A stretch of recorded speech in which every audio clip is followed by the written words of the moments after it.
seeing one of the farms that US Foods is buying from really helps kind of put everything in perspective. Meeting the farmers gives you an idea of what systems they're using, or they're able to tell you what's special about their product.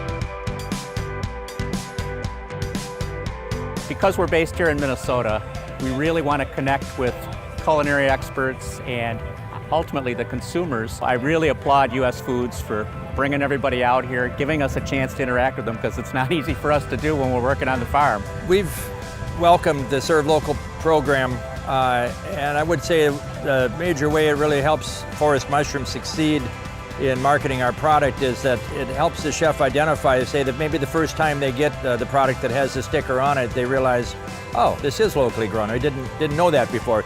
If we can buy peppers locally, it doesn't really make sense for us to import them in from another state. The best products you get are closest to your home. My restaurants are 15 miles away or 18 miles away, and to be able to mitigate that diesel trucking environmental footprint is extremely important to us. Well, the benefit of US Foods, first of all, is convenience and service, which we get both done very, very regularly and very well. The sales staff tells our story from A to Z. They've come down, seen our facility, seen how we grow, interacted with our growing staff as well as myself. So I'm very confident that they can tell you what it is we do, why we do it that way, and why we're a value.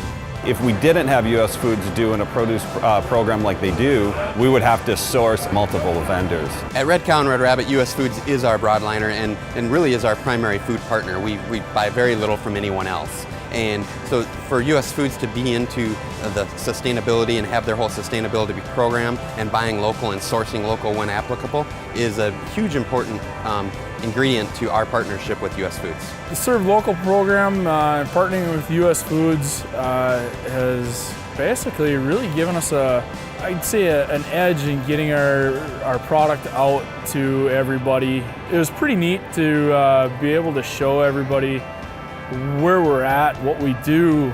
Being able to serve local and then tie it to a family, tie it to a farm, and really be able to put all those pieces together, that's what the guests want.